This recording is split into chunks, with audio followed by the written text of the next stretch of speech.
Recording in progress.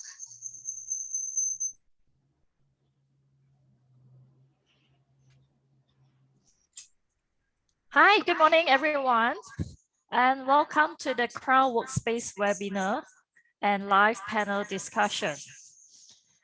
My name is Lip Wei, and I'm the Regional Marketing Manager for Southeast Asia at Crown.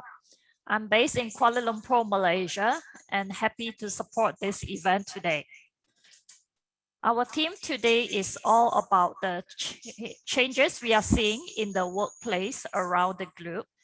As the world begins to return to normal as vaccinations roll out, companies are facing many challenges around the way forward. So we have summarized these dilemmas as refresh, relocate, or remove. But before we proceed further, here are some simple housekeeping rules for everyone.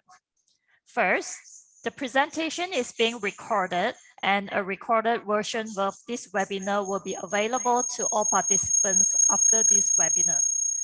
So do check your mailbox. Second, Q&A feature is available in this live presentation.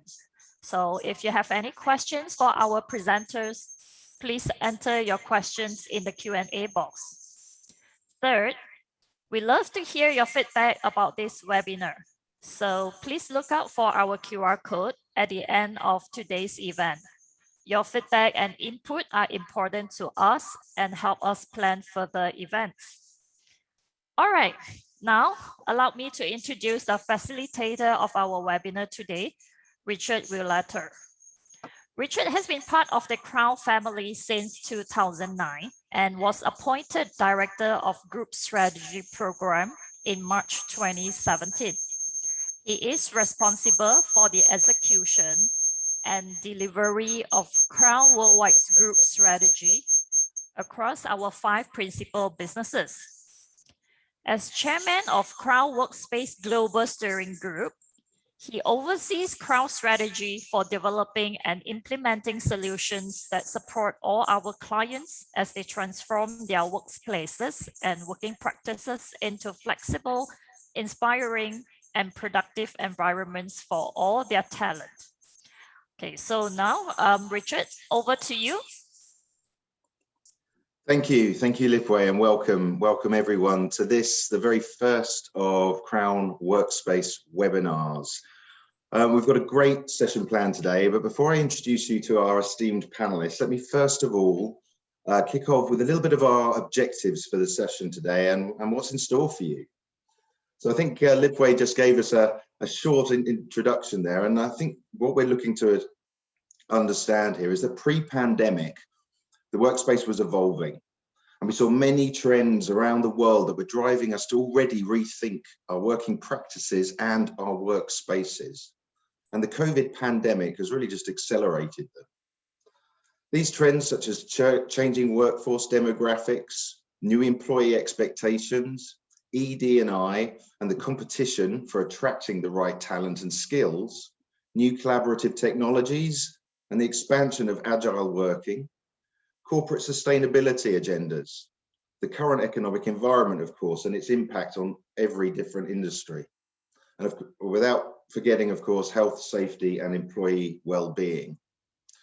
And so as we see the world slowly opening up again, and our employees start to return to the workplace in many locations, all employers across the globe are facing a critical decision: how to evolve their physical workspace to ensure their people remain inspired and engaged. And now more than ever before, companies have a real duty of care to their employees and certainly their well-being. For many, their workspace will simply need a refresh as they become primary hubs for physical collaboration. So rethinking your office space to accommodate new ways of working, these technologies that have been evolving, Zoom, for example, that we're using today, redesigning collaboration spaces and adapting to agile working for your employees, and prioritizing well-being, of course, in the office environment. For other organizations, they may need to relocate their workspaces altogether, perhaps to downsize or even scale up, considering the new office space that meets the organization's strategy, whether that be to take advantage of lower rents, gain more space, reduce space, or consider the latest in zero impact buildings as part of a sustainability agenda. For others, they may seek to remove the physical workspace altogether. This may be to take advantage of remote working practices, the new technologies, or just in an effort to reduce costs, or even have a lower impact on the environment. But it's very clear that most organizations are at a crossroads, and the choices they make need to be carefully considered and tailored to each company's unique circumstances. So let me share with you today how our session will work, and then we'll jump right in. In just a moment, I'll be introducing you to our great lineup of panelists. And then to kick it off, I'll be asking you, our audience, a polling question. And this will give you the chance to weigh in and see where you and your peers are regarding today's subject matter. Then I'm going to ask our panelists to give us their take on what they are seeing in their environments and how their companies are responding. Following that, you'll get another chance to have your say, and we'll see what's happening with regard to the decisions your companies are making. The panel and I will debrief on this, and then we'll get a few insights from others on the poll topic and the results from those. And as Lipway just said, we'll have a little bit of time at the end of the session so that you can all ask your questions. So please do use the chat. If you've got questions as we go through the session, type them in there and we'll have a chance to pick those up at the end of the session. Okay, let's get started. Remember, at the end of the session, we're going to have an opportunity for you to give your feedback, really important to us as we continue to do these webinars. So have your mobile phones ready so you can scan that QR code. Right, let me now take time to introduce you to our esteemed panelists. So let me start with Stephen Weatherseed. So Stephen, thank you for joining us today. Stephen is Senior Director, Head of Financial Advisory at Mazars in Hong Kong. He's a practicing CPA and he came to Hong Kong in 1989 and has had various management roles regionally and locally, including Managing Director of Mazars in Hong Kong from 2012 to 2020. He's a council member of the Hong Kong IOD, an honorary advisor to the FRC, and an independent board member of the English Schools Foundation. His challenges are around staff recruitment and retention, and especially amongst the younger generation and meeting their workspace expectations. And COVID has dramatically highlighted how they are able to deliver greater flexibility as well as technology support. Thanks again for joining, Stephen. Looking forward to having you on the call and hearing your perspectives. Secondly, we have Sean Collins. Now, Sean is a managing partner of Talent Mobility Search based in Singapore. This is a global recruitment firm, and he's the founder actually of Talent Mobility Asia, which is an independent consulting practice. He's had 20 years experience in Asia, helping organizations manage and evolve their talent mobility programs. He's originally from the UK and has been in Singapore for 17 years. He's also lived and worked in France, Switzerland, Australia, China, and Myanmar. So he brings a fantastic perspective from across the region. And being in the recruitment industry, of course, he has an insight into how companies are now opening up to new ways of working and the demands that employees and prospective talent is making on the companies they're looking to work for. We also have Stephen Park. Stephen, welcome. Lovely to have you on board. Stephen is from Schneider Electric and he runs the International Mobility Center for APAC. He's also based in Hong Kong and his remit covers the whole Asia Pacific region. As many of you all know, Schneider Electric has over 135,000 employees worldwide, providing energy and automation digital solutions. And Stephen has over 20 years of experience in global relocations, immigration, and tax management for expatriates. He's also previously worked in many different companies, Fonterra, Cisco, and Ernst & Young. In 2019, he was awarded the APAC Expatriate Management and Mobility Award for outstanding contribution to global mobility. Thanks again, Stephen, for joining us. And last but certainly not least is our very own Luis Contreras. Luis is based in Hong Kong as well. He's our General Manager for Crown Hong Kong and Macau. He oversees many of our businesses in Hong Kong, relocations, world mobility and fine art, but he's also leading our workspace efforts for the region. And he sits on our Workspace Global Steering Committee, supporting all of our countries in the development of solutions across the group. So I just wanted to welcome all of you to the call, and thank you for your time. Really looking forward to understanding your views on the changing world of work and the changing working practices we're seeing. So Lipway, we're going to kick off first and foremost before we get into the panel discussion with our audience poll. So let me bring that up for the audience and give them an opportunity to have a look at what we're going to be asking them. So audience, thanks for joining. Here's the poll. The question is, what is the biggest challenge facing your company in the new normal? And we've got a few options for you to choose from here. So employee morale and well-being, maintaining productivity, ensuring the health and safety of clients and staff, adoption of agile working practices, or the reconfiguration of your office space. I'll give you a second or two just to read that. And Lipway, when you're ready, if you wouldn't mind bringing up the poll, and we'll give the audience a couple of seconds just to respond to that.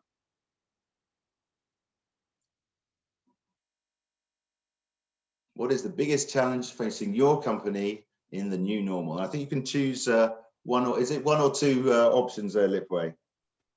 Yeah, you can choose more than one. This is a multiple choice. Thank you. Okay, we'll give you all a few seconds just to choose those options that relate to the challenges your customers are facing, your companies are facing right now. Unfortunately, so Richard, we still have responses coming in. Okay, perfect. We'll give them a few more seconds. Thank you. Yes, that's good.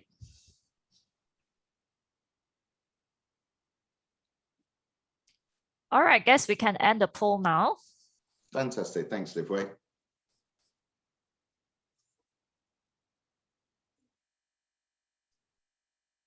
Okay. So let's see those results. Yes. Okay, let's take a look. Right.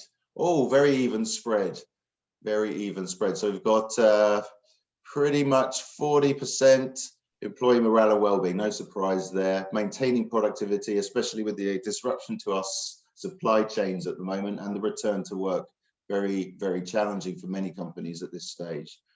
Ensuring health and safety of our clients and staff, still very strong score. I think a lot of effort has been put into putting new health and safety measures into all of our office and site locations. Adoption of agile working practices.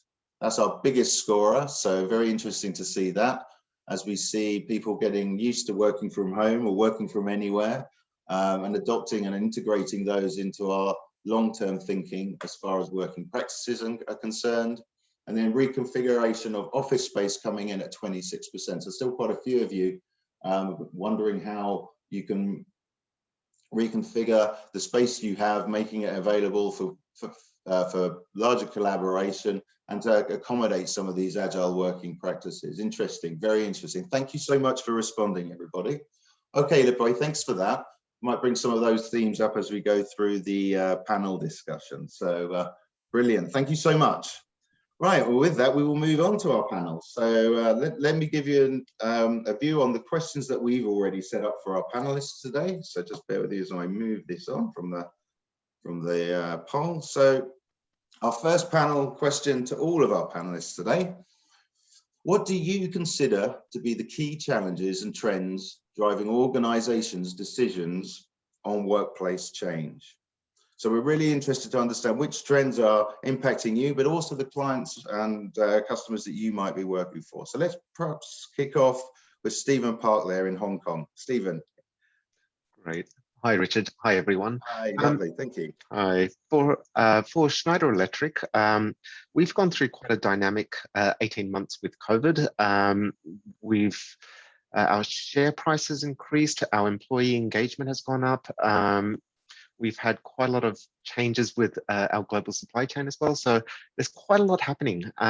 For us, it's around productivity and making sure that everything continues. Our mission is really to enable electricity to be used more efficiently. And so for us, we've got an increase in business in terms of sustainability consulting. So what we really want to do is make sure that all energy is available, and therefore for us, making sure we're productive is really critical for our business. And how have you found the How have you found the need for agile working impacting your business, Stephen? Yeah, we've been very clear that we're not a work from anywhere organization, and as we're moving towards recovery, we're more of a hybrid organization where we're saying there's a combination between working from the office where we are most collaborative, most innovative, and that's being clearly articulated by our leadership. With that, we have the flexibility to work from home. So we are clearly going down the hybrid model. But for us, it is the return to the office is a clear direction from our leadership. I think working in the manufacturing industry as well, with all the sites for manufacturing for all of the products you produce, that is clearly a strong need for on-site work, right? Definitely, and for us, I think most organisations are going through this manufacturing challenge at the moment, and Schneider is one where we do manufacture a lot of our own products. So for us, we have that delineation between, I guess, people who can work flexibly. There are certain roles where you select them to basically say, actually, the hybrid model wouldn't work for you. However, where it is suitable, we can explore that. So definitely factory workers, I think they need to be in the office, in the factory space a lot more. And those roles relating to those should also be in the factory as well. So we have segregated our policy to basically say each role, each location, each country, each business unit is going to be handling this quite differently. Yeah, of course, of course. Thanks, Stephen. And we'll be interested to see a little bit of the measures you put in place to reinforce that return to the office, return to the site in the next question. So I appreciate your views there, Stephen. Really good to hear. I mean, manufacturing also impacted significantly by supply chain issues right now as well, of course. Yeah. Thanks, Stephen. I'm going to move now to our other Stephen Weatherseed, who's based over in Hong Kong at Mazars. So Stephen, from your perspective, what are the key trends that you've seen that are impacting Mazars and perhaps some of the clients that you work with? Thanks, Richard. Morning, everybody. Yes, well, we're a professional service organisation and accountants, and I suspect that what happens to us is very similar. Our experiences have been fairly similar, not only within our industry, but across lawyers and other professional service organisations too. And when I sort of reflected on the challenges of the questions for the session today, I think it sort of falls into three buckets, if you like. One, very definitely with regard to our staff, which I'll comment on in a minute, our clients, and sort of overlaying all of this management. Management is probably the easiest one to deal with, but I'll leave that till last because it's a little bit of an afterthought. So for clients expect us to deliver our services to them, and more often than not to be on site, to be doing the ticking and bashing that auditors are very fond of. COVID has obviously prevented us from doing a lot of that physically on site. Fortunately, technology has enabled us to continue to do an awful lot online through use of the cloud and storage, etc. up there. But longer term, we know that in order to retain clients and for clients to benefit from what we know about them and what we can bring to the table for them, we've got to be getting back in front of them. And so that's a source of frustration at the moment. You can't really do that so easily over Zoom or Teams. That's obviously one way of trying to do it, but it's not the same as having that extra dinner, lunch, cup of coffee, whatever it is, face to face. So longer term, we do have concerns in that area, and I'm sure others in our industry share that. For staff are probably the biggest big picture challenge for us. So we've got about 350 people or so here in our office in Hong Kong. 50% or more of those people are below the age of 25. They're very young, relatively. And they join us, as they do for other firms, they join us to learn and qualify and to move up their career. And COVID clearly has presented all of us with a huge challenge as to how to make that work. We're very used to working outside of the office, most of us, on the audit side particularly. We're used to working out of the office, we're used to working at clients. So from many points of view, we were reasonably well prepared for working from home, because that's in a technology sense, it's no great difference from working at a client. However, obviously the collaboration and teamwork and learning from your peers and your seniors on the ground, that is what's far more difficult to deliver. And that has been a continuing challenge. And I think as we've moved forward, and we're still in the process of change and analysis, I think, on all of this. But I think as we move forward, we know that we need to improve the way we communicate with our staff at that level, the way we train them. We're likely to be coming out of this using a lot more online learning tools than we were before. We're likely to be having a lot more meetings virtually as we are today compared with face-to-face. And these are positives. These are being done because they can be more effective, I believe, and that's certainly the feedback we're getting as well. Could be more effective. Obviously, it's cheaper to deliver, more efficient. But at the same time, we know that that's not a long-term solution for the relationship building and the face-to-face learning that also needs to go on. And just the final point on management. Management, I think there are short-term is okay, if I can put it that way. Longer-term management issues around how to assess people's performance and the KPIs. It's a lot more difficult, a lot more challenging doing it when people are not necessarily in the office and working from home or working at remote locations. So that's the sort of big issue. And I think finally, no great surprise from a management perspective. We were all used to jumping on planes and whizzing off to meetings and conferences and seminars outside of Hong Kong. I think moving forward, we've demonstrated that all generations, including my own, we're all getting used to Zoom and Teams, etc., and holding meetings in that way can be just as effective.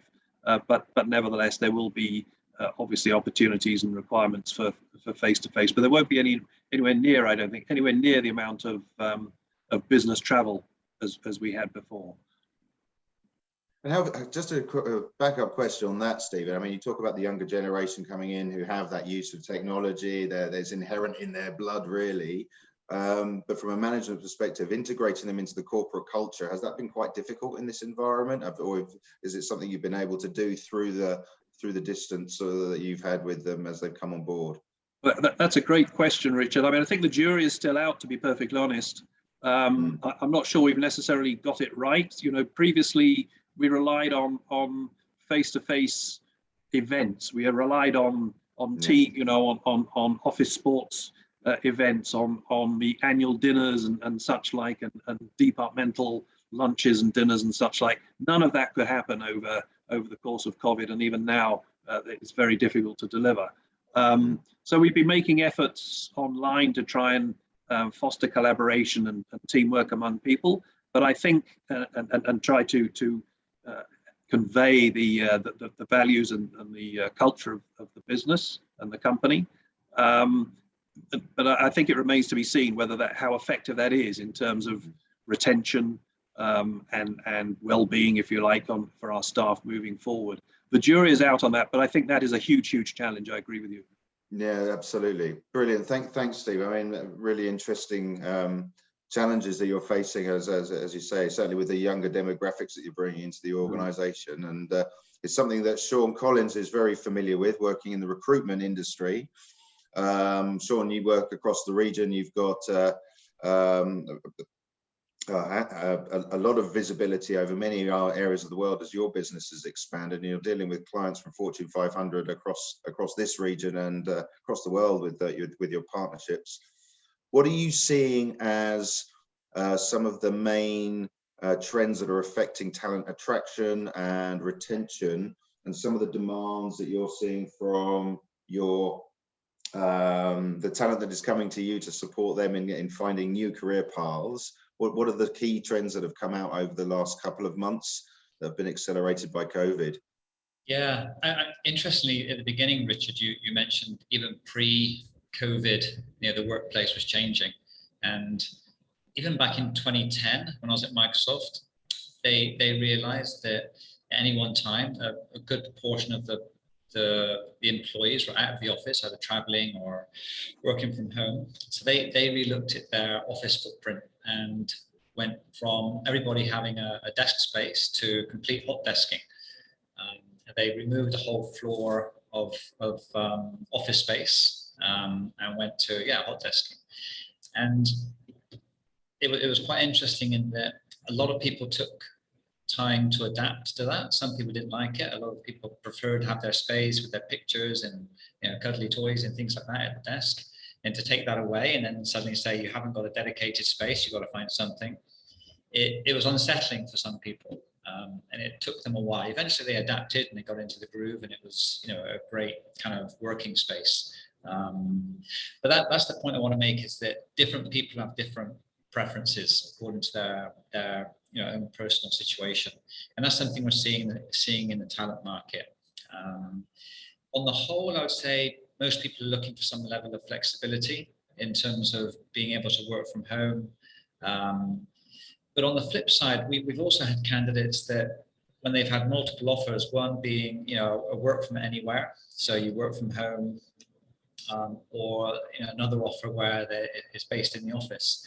Some candidates are choosing the option where they go to the office. And just recently, a very senior HR role that we were filling in the US, the candidate said that she really wanted to kind of draw a line between home and work. And this individual had a family, and working from home, she felt like she could never kind of separate the two lives. So she wanted to get to the office. She wanted to feel like she had a life outside of home. She wanted to interact and collaborate with co-workers. So I think that's the thing that companies have to realize, is it's not a one size fits all. They need to be agile, need to understand the different preferences from different types of employees, and make sure that their kind of workplace kind of practices can kind of cater and attract for all the different kind of preferences and needs out there.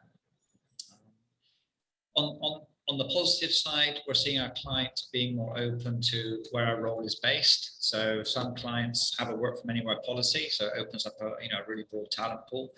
Others, where in the past it would have to be in a particular city, now they're saying it can be anywhere, any location where we have an office. So as long as you're commutable, so that you can get to the office and be part of that kind of contributing to that office kind of collaboration.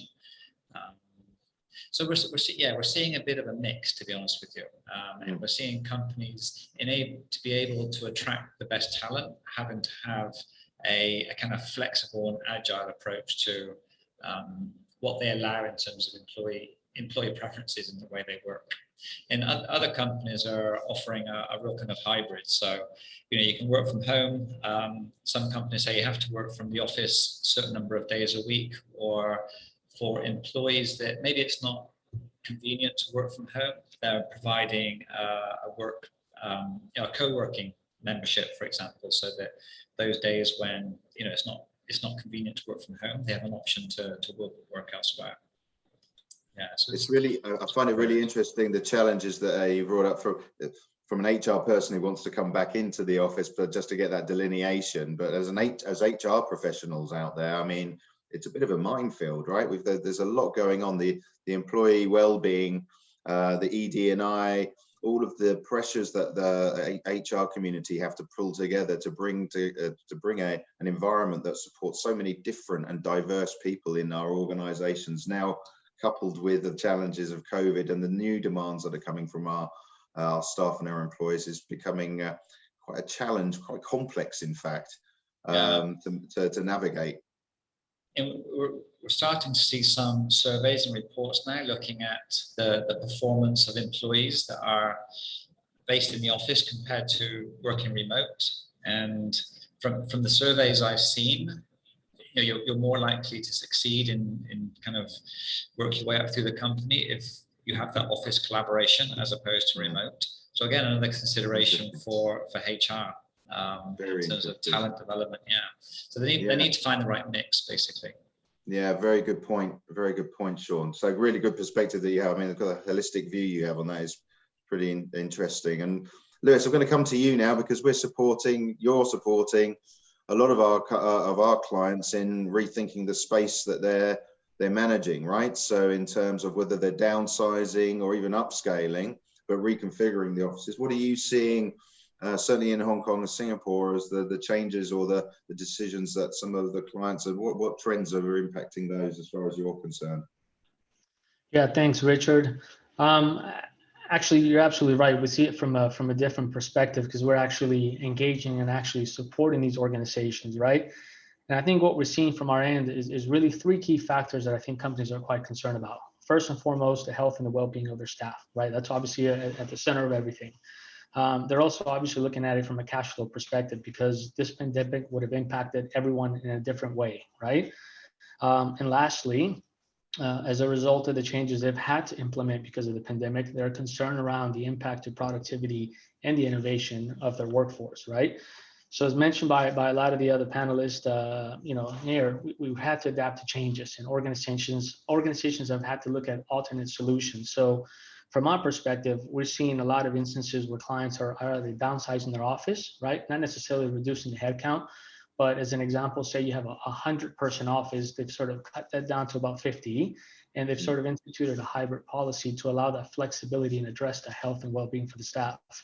But at the same time, not necessarily eliminating that presence in the office, right? And of course, that would be dictated on a country-to-country basis, depending on whether there are some lockdowns or whether it's not safe to do so. But overall, what we're seeing is we're not necessarily seeing companies wanting to completely shut down their offices.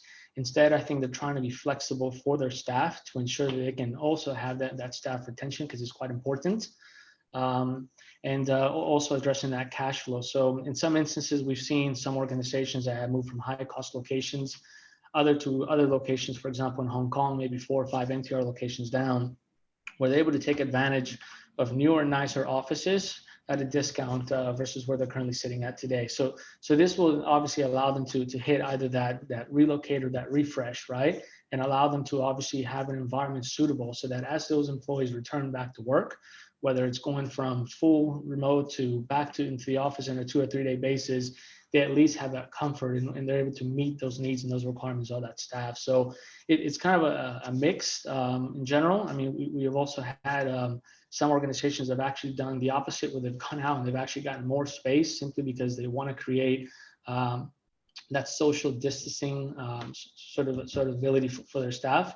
So it's a bit of a mix, and of course, it really depends on the type of organization because, as Stephen Park mentioned earlier, some jobs you can't necessarily work remotely. You have to be in the office. You have to be performing the services, so you don't really have that flexibility. So it's just rather interesting, but more importantly, it's a good opportunity for us because we get to assist our partners through this, and we get to assist them through this journey.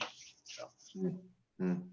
And Lewis, just to follow up on that, these are decisions being made now, but they have a long-lasting impact. I mean, some of us, in different companies, different sectors have got different challenges around this, of course. But any decisions they make today, which will be a refresh or a relocate or whatever that looks like for them, they're not just decisions to get through COVID. These are going to have long-term implications. So I think the longer-term trends of the things we've been discussing with the other panelists today around the changing demographics, onboarding and integrating into the business, the challenges around that, they're going to have to be rethought as well. So I think it's yeah, go ahead, please. No, I think you're absolutely right. I think the conventional traditional office is something that it's long in the past now, and I think even when we transition from a pandemic to an endemic globally, I think organizations are going to have to rethink the office space. I don't think it'll be what it used to be. In fact, from some of the things we hear, we think the open workspace sort of mentality may actually be challenged and changed, right? We see a growth in more collaboration spaces. So I think what you'll find is there'll be a lot more of those spaces for the employees to engage, collaborate, and innovate. But I think the traditional workspace, as mentioned earlier, will certainly change and continue to evolve in the years to come. Brilliant. Thanks, all of you. In the interest of time, I'm going to move straight on to the next question. So this is a bit more practical in terms of what is the approach. We talked about some of the trends, some of the challenges that you're all facing at the moment. But so what are we actually doing concretely to address some of these challenges? I think our audience will be really interested to understand a bit more detail around that. So perhaps I'll start with Stephen Weatherseed this time. You know, you brought up the challenge of integrating new staff, a younger staff. You're having to work from home. You want to bring them back into. So what are the measures you and Mazars are taking right now to try and accommodate this? Well, we've again, I don't think we've been terribly necessarily innovative in this. I think we followed the trend, particularly here in Hong Kong. So our flexibility for work hours for any of our staff, all of our staff, allows them to come in whenever they want, basically, as long as they do their 7.5 hours in the day. So interestingly, I think most staff, many of the staff actually come in later in the day. They come in at about 11 in the morning, between 11 and 12. Very few would come in at 7 in the morning, start early. And that seems to have been very well received. And we certainly haven't seen any fall off in productivity as a result of that. We are conscious, I mean, Lewis actually touched on it there. I think it's a very important point. We're very conscious of the of overcrowding, if you like, from a social distancing perspective. And so we encourage our staff to work from home or work from anywhere outside of the office. It's difficult in our business because of if you can't work from home, you know, you can't really work or shouldn't really be working in coffee shops and stuff like that, because the work we do very often is highly confidential. So and many home spaces in Hong Kong obviously are very cramped and really not very well equipped for working from home. So we know as a business, we know that we are facing this big challenge. Again, I think Lewis touched on the fact that you know, open plan offices are really a thing of the past. I think, again, like many perhaps old-fashioned businesses, we thought open plan was for us, and that just enabled us to put more people in the same space. We know that isn't going to work going forward. And so we are actively considering all of the options that Lewis touched on there, in terms of, yes, taking more space in another office if we can, you know, another office block, sort of traditional approach, but also looking at utilization of workspaces, you know, the sort of WeWorks or the Regus solutions, and actually focusing there more on perhaps on spaces that are going to be closer to where people are living, rather than close to our physical office, main office here on Hong Kong Island, because I think the desire from many of our staff who live maybe an hour and a half travel to our office is to cut out that travel. So if you arrange workspace that is close to the office, well, that doesn't meet that objective. So we need to explore all of that. Clearly, technology overlies all of this, and making sure we are on the curve, if not ahead of it, with regard to technology to facilitate that. We need to do that to stay competitive. We need to do that to attract and retain good staff. Otherwise, they're going to go off and find somebody else who's got better solutions than we have. Really, it sounds like, as you say, you're still working your way through this. Yeah. You know, the decisions that you need to make, because they're not short-term decisions, they're long-term decisions. There's elements of the refresh, relocate, and even remove, when you were talking about the WeWork concept, that are coming into some of your thinking there at Mazars. So be interested to see how that evolves for you. And it is location based as well. I mean, Hong Kong, I've lived there. I know some of the challenges of the commutes and making it more accessible to your team. So very interesting to see, you know, where you are in your decision-making process there. Stephen, thank you so much. Thank you. I'm going to ask Stephen Park now I mean, you've taken quite a strong line in bringing people back to the sites, to the offices. What measures are you putting in place to facilitate that return to the workplace from your perspective at Schneider? Great, thanks for that, Richard. And it's a wonderful question, because it's such a diverse world out there, not only in terms of country, but in terms of business operations for us as well. One of the conversations I've had with my work colleagues, they're based in Madrid, Paris, Boston, was the simple discussion around the workplace commute from your home to the office. How long is your commute, and what do you do for lunch?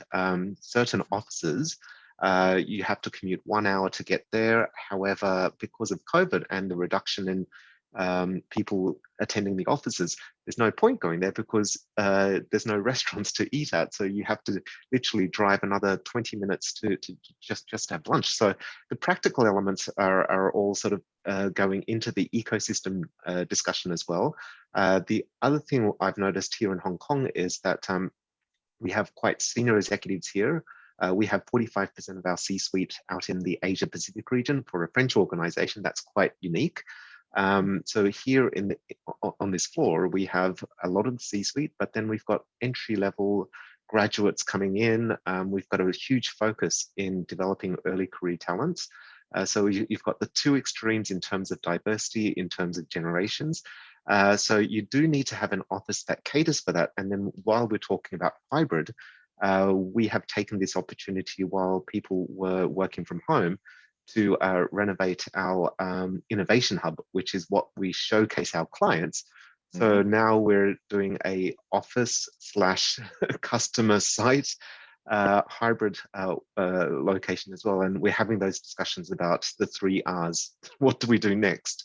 Hong Kong being such a competitive market in terms of real estate, there are quite a lot of opportunities out there. And with the MTR network having expanded, there are certain discussions going on right now. So I think the key point for us is really around the diversity, the ecosystem, and then making sure that this is a very collaborative and innovative space for all of us. See, that's so interesting. I mean, for Schneider, that's been embedded in manufacturing, and having your entire C-suite or many of your C-suite sitting in the APAC region is quite a challenge in its own right. I can imagine, to blend that diversity of the management stratas into the eco-structure of your particular organization. And it sounds again that you're facing similar to Stephen from Mazars, that decision to refresh. But it's great to hear the innovation hub being refreshed and becoming a client facing, or integrating the clients into that particular aspect of your own evolution. So fantastic to hear that. Stephen, thank you so much. I'm going to pass on to Sean again. Sean, I know I mean you're a work from home, I understand, from your perspective, but from a sort of your client's perspective, have you seen many changes in the way they're approaching attraction of talent as they're going through the recruitment process? Is there any emphasis given to specific areas that you see that that they're particularly focused on at the moment? Yeah, actually, before I answer that question, Richard, you're right. We have a work from home at TMS, and that's worked really well for us because it's enabled us to open up in different locations really quick. And of course, during COVID, it meant our overhead costs were very low. So for a small business like us, that work from home kind of approach, and I've got a Regis membership as well, works really well. But interestingly, for some of our clients, especially the tech startups, they've taken quite a radical approach, and a few of them have got a work from anywhere approach, whereby, for example, there's a Singapore tech startup. They have recently switched to a work from anywhere. So their employees, and a lot of them are kind of Indian engineers, have the choice to go back to India and work from India. And they're all paid on the Singapore pay scale. So it doesn't matter where they are. They're based in Singapore, they're back in India, Philippines, Vietnam, wherever. They're paid basically, the compensation approach is output instead of location based. So as long as they produce their code, they submit their packets and do their work, it doesn't matter where they're based. And then there was another company similar, a tech startup out of the Bay Area in the US, had the same approach. And for them, it was about opening up to different talent pools in Eastern Europe, in Israel, in Asia, and being able to tap into that engineering talent pool. And again, surprisingly, they paid everyone on their kind of California pay scale, which is really high, but they were able to attract the best talent in the market, basically. And for them, it was the same cost as employing them in San Francisco or kind of the Bay Area. But because the talent pool was limited there, they were able to bring in great people from overseas. And again, tech related, it's all about doing the kind of coding and getting the the programming done. It doesn't matter where you are for that. So yeah, quite extreme approaches that work well for certain industries, maybe not for others. I think it's really important to understand the different challenges that different sectors, and you talk about the tech industry, and it's tech is a broad word, but certainly we've seen some of that sector really grow through COVID, and been very fortunate to be able to grow through that challenging time. And it's interesting that you talk about equating pay scales, right, and being able to recruit from anywhere on a standard based on their headquarters location, for example. I think when we were discussing on the panel beforehand, the work from home, work from anywhere doesn't come at zero cost. There's a lot of investment that has to go into it, not just from a technology standpoint, as we all grow to learn new technologies that are going to help us collaborate, but equally with the investment that takes place into ensuring the health and well-being of our employees in their home environment as well, because that is a big part of it. And I think both Stephen Weatherseed and Stephen Park alluded to the productivity measurements that need to go into that as well. There's a whole host of things that we need to consider if we're going to take that route into more agile working environments, but there are a lot of advantages and opportunities there as well. I think it's very sector specific in the way that we are approaching some of these challenges. Thanks, Sean. It's really interesting view on that, and it's changing the world of recruitment as we see it as well. I mean, new skills, right, coming in to play. Opening up talent pools. Exactly. Yeah. Well, we're having to look at the different skills that we're recruiting in now with this new environment that we're working in. Yeah. Lewis, just a final word from you. I mean, you've been supporting a lot of these changes, right? We're seeing a bit of everything, refreshing, relocating, and removing. What's been dominant for you in what are the biggest decisions that you're seeing? It's early days. What are some of the largest decisions that you've seen? Has it been downsizing? Has it been moving to lower cost locations, or getting closer to the talent pool? Where would you say our clients are investing at the moment? Well, I mean, as mentioned earlier, we've seen a lot of different models, but obviously, the pandemic would have driven some organizations to have to trim some of their headcounts. It's just natural effect of it. But the one thing that I can certainly highlight that's been pretty prevalent and pretty much in our face is that as there's been a lot of movement, whether it's to a smaller space, to multiple places, from high cost to low cost, into a hybrid model, the one thing that we see is all of this movement, right, causes, for example, with the office moves, causes a new design and fit out, right? So that it opens up the topic now around sustainability, right? Because as an example, we're looking at this and saying, what do we do with all the old furniture that we have, right? We're starting to see a bit more of a focus around, as an example, there's times we can assist with staff buyback programs, for example. So instead of grabbing all the stuff, dumping it into a landfill, we're assisting with staff buyback programs. We're assisting with charitable donations. In some cases, the whole repurposing and refurbishment were applicable. And then obviously being able to take that furniture and then resell it, right? So it's all around keeping it away from a landfill, all around circular economy today. And that is the one clear message that we're starting to hear a lot more from our clients today, right? They want to invest more in this area. That investment also extends into their workplace. So Stephen Park, you mentioned your innovation center. We've seen a lot of investment into the new workplace. I think there's a conservative effort being placed into these decisions because they need to make sure that the staff feel comfortable when they come back into that workplace. So being able to provide an environment for them to succeed is some of the early decisions and investments that we're seeing from organizations nowadays. Yeah, I think that's, again, talking about costs, right? I mean, there's not just the cost of investment into these new ways of working and being able to invest in the workspace itself, whatever that means, but there's a social cost to this as well. If we are going to change the way we're working, there is a social cost as far as sustainability and the environment is concerned with some of these decisions that we're making. So certainly with our sustainability agendas, even more poignant these days with the COVID pandemic, our sustainability agendas have just gone to another level. I think it's a really important point to bring up, Lewis. Thank you for that. Thank you very much. Right, I think we're getting close to time, and I'm going to ask, I know Cheryl and Lipway have been looking at the chat function.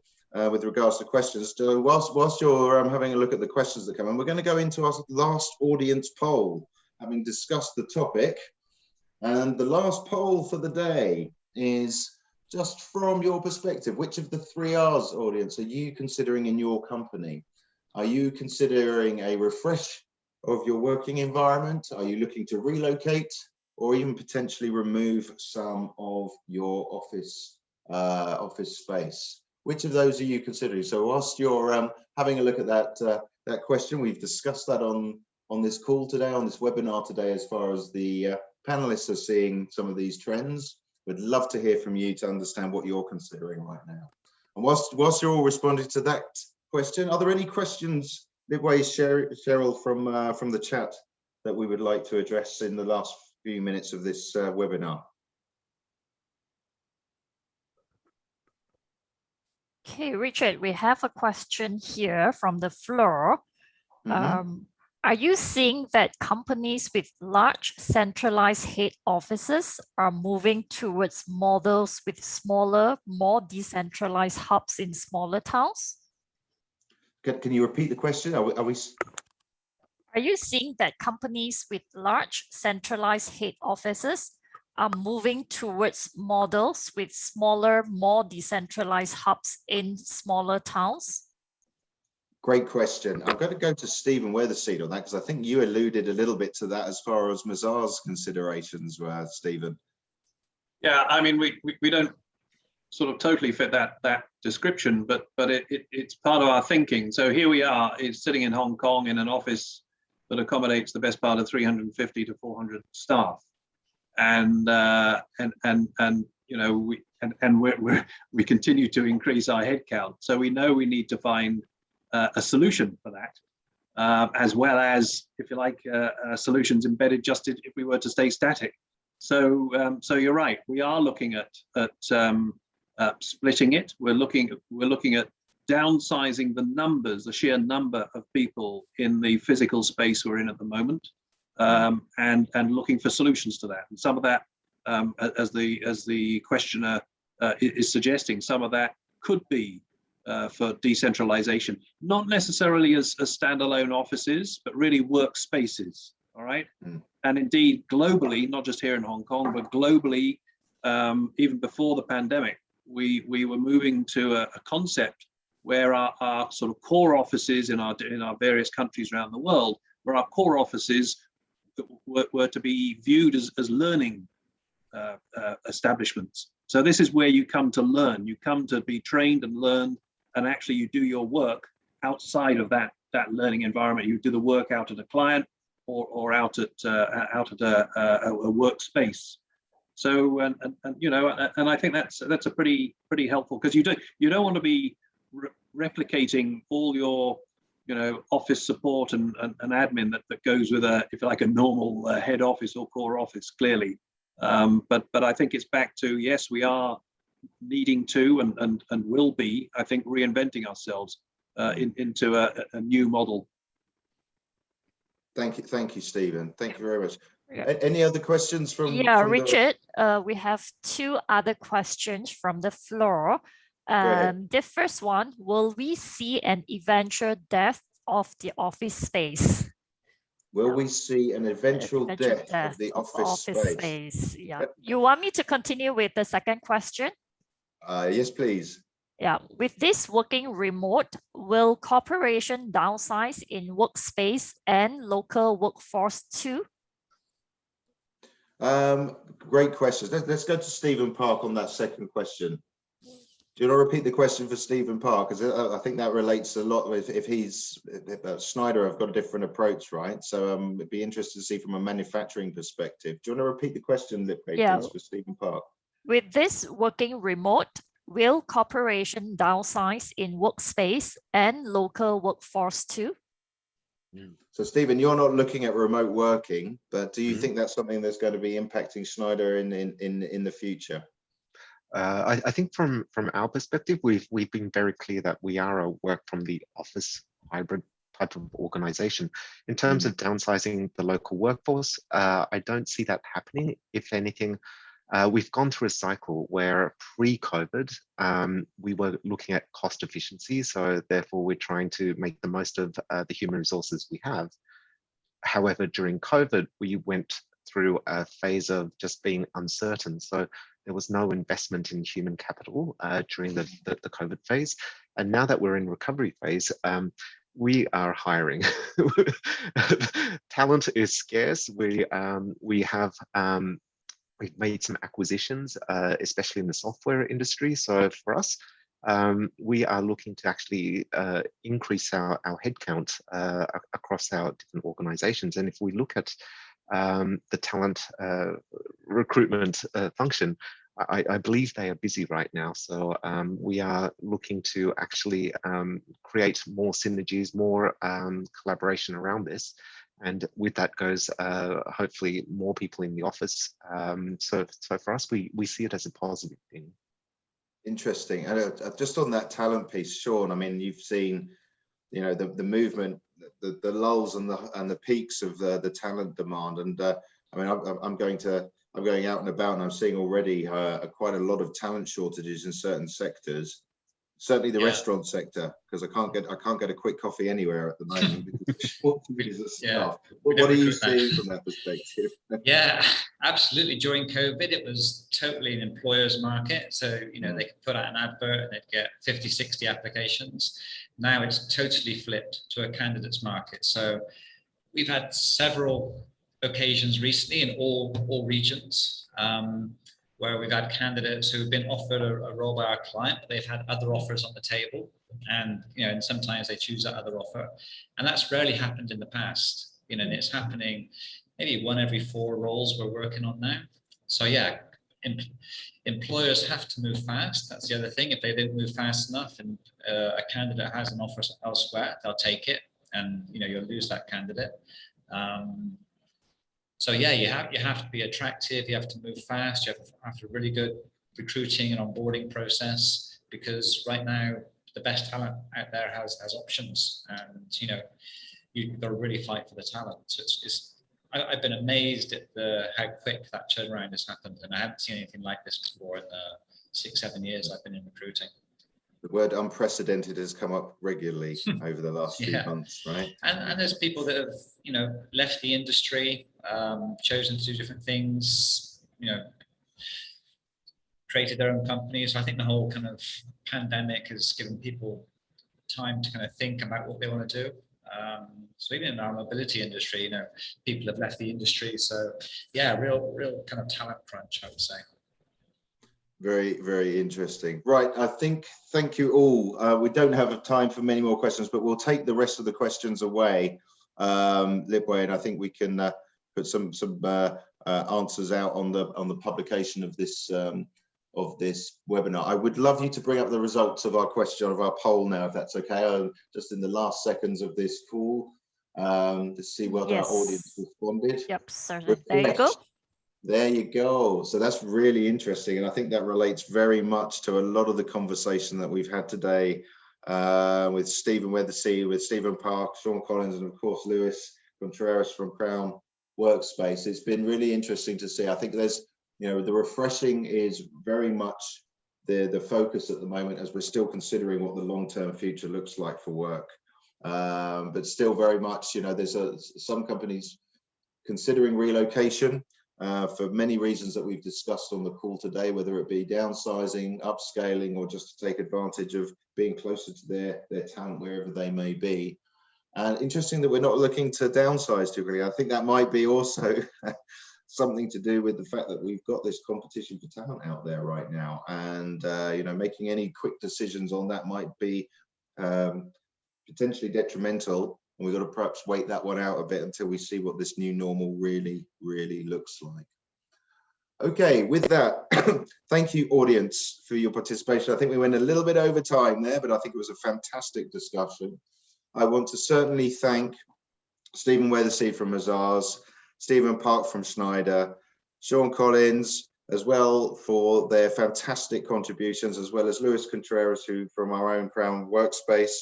You've been fantastic. Thank you so much for your time. I think your insights have been really helpful, certainly to me, and I'm sure to the audience as well.